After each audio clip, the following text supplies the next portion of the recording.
వేదిక వచ్చినటువంటి పెద్దలందరికీ నమస్కారం. నేను ముందుగా కాపు కులంలో పుట్టినందుకు గర్వపడతా ఉన్నాను. నేను చనిపోయేంత వరకు కూడా కాపు కులం ఎక్కడ మీటింగ్ పెట్టా వచ్చి నేను అటెండ్ అవుతానని మీ అందరి ప్రమాణ స్వీకారం చేస్తా ఉన్నాను. మూడో విషయం, కాపుగా పుట్టినందుకు మరో జన్మంటూ ఉంటే మరలా కాపుగా పుట్టించమని ఆ దేవుడు కోరుకుంటా ఉన్నాను. మరి దేనికంటే కాపు కులంలో పుట్టి కాపు కులంలో రాజకీయంగా నేను ఒక పరిస్థితి వరకు తీసుకురావడానికి కారణం కాపు. నేను 2005 సంవత్సరంలో వ్యవసాయ మార్కెట్ కమిటీ చైర్మన్ గా పొన్నూరు నియోజకవర్గంలో ఉన్నప్పుడు మరి కులమే నాకు అండగా నిలబడింది. నాకు ఒక సమస్య వచ్చి పడింది. వేరే సామాజిక వర్గానికి నాకు ఒక సమస్య వచ్చి పడితే వేదిక మీద ఉన్నటువంటి పెద్దలు ఆ రోజున తెలుగుదేశం పార్టీలో మరి మాజీ మంత్రిగా ఉన్నటువంటి శనకాల అరుణ గారు, ఒక నిమిషం నా దగ్గర రావాలి.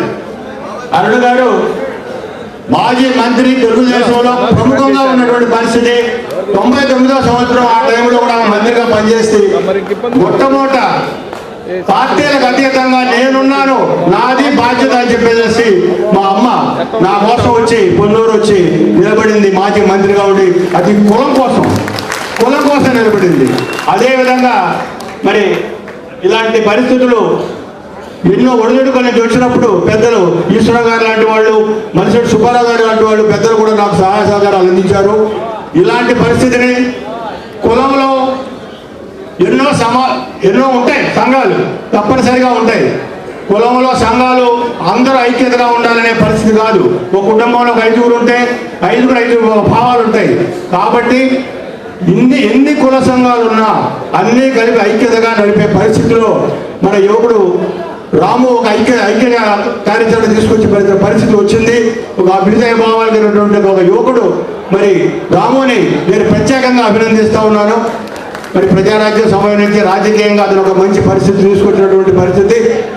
అదేవిధంగా వేదిక మీద ఉన్నటువంటి అతిరథ మహారథులు, పెద్దలు, కాపు కులస్తులందరూ కూడా నేను నమస్కారాలు తెలియజేస్తూ మరలా రాజకీయంగా రేపు రాబోయే ఎన్నికల్లో అందరూ కలిసి మన ఓట్లు మన సీట్లు అనే పరిస్థితి రావడం, మరి ఈ సమావేశం ఏర్పాటు చేసుకోవడం, మరి పెద్దల యొక్క వాళ్ళ యొక్క విషయాలు తెలియజేశారు.